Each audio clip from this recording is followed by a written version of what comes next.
What is ہندو؟ ہندو لوگ کون ہیں؟ آپ کے ذہن میں یہ سوال تو آیا ہی ہوگا کہ ہندو لوگ کون ہیں؟ کیا یہ ہندو ایک مذہب ہے یا مذہب نہیں ہے؟ جیسے کہ ہم مسلمان اپنے دین اسلام کو ہی اپنا مذہب کہتے ہیں، اسی طرح ہندو لوگوں کا بھی ایک مذہب ہے۔ ہندو لفظ یعنی یہ ایک مذہب نہیں ہے۔ قرآن مجید اور ان کی اپنی ویدوں میں بھی یہ لفظ کہیں نہیں ملتا۔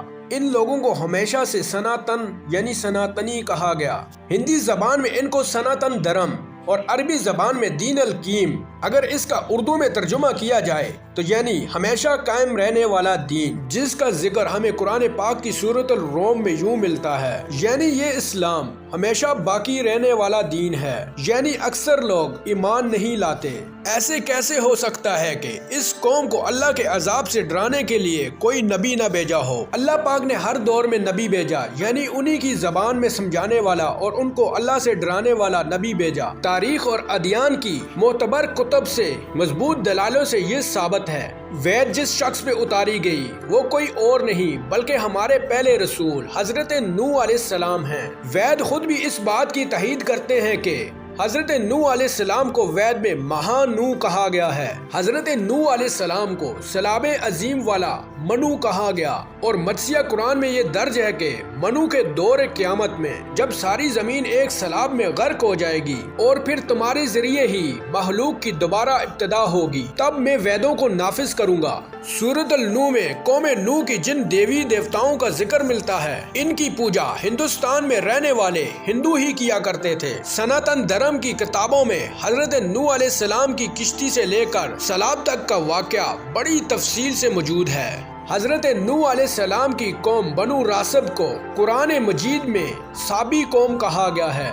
سابی قدیم زمانے میں عراق کی اس جگہ کے رہائشی تھے جہاں حضرت ابراہیم علیہ السلام پیدا ہوئے تھے، اور نامی شہر جہاں حضرت ابراہیم علیہ السلام کی پیدائش ہوئی۔ اور قدیم تہذیب موہنجودڑو اور ہڑپا سے یہ بات ثابت ہو چکی ہے کہ ان دونوں تہذیبوں کا آپس میں گہرا تعلق تھا۔ قرآن میں سابی قوم کے ذکر سے یوں اندازہ ہوتا ہے کہ اس قوم کا ذکر جا بجا آسمانی کتب رکھنے والی قوموں سے ہوا ہے۔ سابی قوم خدا کو مانتی تھی لیکن یہ مشرک تھے۔ سابی قوم یمن کی طرف منہ کر کے عبادت کیا کرتی تھی۔ تہذیبوں کے مطالعے سے یہ بات ثابت ہو چکی ہے کہ سناتن دھرم کو ماننے والے لوگ بڑی تعداد میں یمن میں آباد تھے۔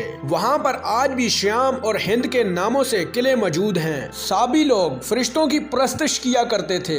ہندو مذہب میں کثیر تعداد میں دیوی دیوتاؤں کا تصور، بلکہ یہ بھی فرشتوں کا ہی تصور تھا جن کی وہ پوجا کرتے ہیں۔ یہ لوگ ستاروں کی پوجا کرتے تھے۔ دنیا میں شاید ہی کوئی ایسی قوم ہو جو ستاروں سے اتنی دلچسپی رکھتی ہو۔ سابی لوگ آگ کی پرستش کیا کرتے تھے۔ ہندو قوم آج بھی آگ کو مقدس سمجھتے ہیں بلکہ اس کی پوجا بھی کرتے ہیں۔ سوال یہاں پر یہ پیدا ہوتا ہے کہ یہ لوگ سب کچھ جاننے کے باوجود بھی کسی نبی یا رسول کو کیوں نہیں مانتی اور خود کو کسی رسول کا امتی کیوں نہیں کہتی؟ آخری رسول صلی اللہ علیہ وسلم کا ذکر ان کی کتابوں میں کیوں تفصیل سے کیا گیا ہے؟ اس کا جواب ہمیں بخاری شریف کی ایک حدیث سے ملتا ہے۔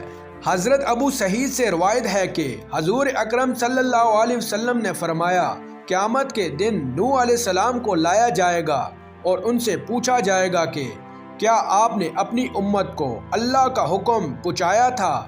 حضرت نوح علیہ السلام عرض کریں گے، بے شک اے میرے مالک۔ پھر امت نوح سے پوچھا جائے گا کہ کیا نوح نے میرا حکم تم لوگوں تک پہنچایا تھا؟ تو وہ لوگ انکار کریں گے اور کہیں گے کہ ہمارے پاس کوئی بھی ڈر سنانے والا نہیں آیا۔ اور پھر نوح سے پوچھا جائے گا کہ تمہاری بات کا گواہ کون ہے؟ تو وہ کہیں گے کہ محمد مصطفیٰ صلی اللہ علیہ وسلم اور ان کی امت۔ پھر تم لوگوں کو یعنی امت محمدی کو پیش کیا جائے گا اور تم لوگ گواہی دینا کہ حضرت نوح علیہ السلام نے اللہ کا حکم پہنچا دیا تھا۔ اس کے بعد حضرت محمد صلی اللہ علیہ وسلم نے سورۃ البقرہ کی آیت نمبر 143 پڑھی۔ اس کا ترجمہ یہ ہے، اور اسی طرح ہم نے تمہیں امتی وسط بنا دیا، تاکہ تم لوگوں پر گواہ رہو اور رسول تم پر گواہ رہے۔ اس حدیث سے یہ ثابت ہوتا ہے کہ ہندو قوم کسی نبی یا رسول کو نہیں تسلیم کرے گی۔ دوستو، اسلام ہی وہ سچا مذہب ہے جسے حضرت آدم علیہ السلام سے لے کر حضرت محمد صلی اللہ علیہ وسلم تک 1,24,000 انبیاء اور رسول لے کر آئے۔ ہندوستان کا اصل مذہب اسلام ہی تھا جو بگاڑ کر اپنی اصل صورت کھو بیٹھا ہے۔ چنانچہ صحابہ اکرام اور بزرگان دین نے اپنی ذمہ داری بخوبی نبھائی ہے، لیکن افسوس کہ مسلمانوں نے اپنی اس ذمہ داری میں پچھلے کئی صدیوں سے غفلت برتی۔ آج کا مسلمان نہ تو اپنے کردار و اخلاق سے اپنے دین کی تبلیغ کر رہا ہے اور نہ ہی اپنے رویوں سے، اور قیامت کے دن دیگر اقوام تک یہ پیغام نہ پہنچانے کے بارے میں ضرور سوال کیا جائے گا۔ آخر میں ہم قرآن اور ویدوں سے کچھ آیات آپ کے سامنے پیش کریں گے۔ سورہ الشورى میں ہے کہ اس کی کسی چیز سے مشابہت نہیں۔ یجروید، اس پرمیشور کی کوئی مورتی نہیں بن سکتی۔ سورۃ البقرہ، اللہ کا ہی ہے مشرق بھی اور مغرب بھی۔ رگ وید، سب سمتیں اسی کی ہیں۔ سورہ یونس، اللہ کی باتوں میں کوئی تبدیلی نہیں۔ رگ وید، خدا کے قوانین کبھی نہیں بدلتے۔ سورہ حدید، اور جہاں بھی تم ہو وہ تمہارے ساتھ ہے اور جو بھی تم کرتے ہو اسے اللہ دیکھ رہا ہے۔ اتھروا وید، جو کھڑا ہوتا ہے اور چلتا ہے، جو دھوکہ دیتا ہے اور چھپاتا پھرتا ہے، جو دوسروں کو تکلیف دیتا ہے اور جو آدمی خفیہ باتیں کرتے ہیں، تیرا پرمیشور ان سب کو جانتا ہے۔ اگر آپ کو اس ویڈیو سے کچھ انفارمیشن ملی تو ویڈیو کو ایک لائک اور چینل کو سبسکرائب لازمی سے کر دینا تاکہ اسی طرح کی مزید ویڈیو آپ کو دیکھنے کو ملیں۔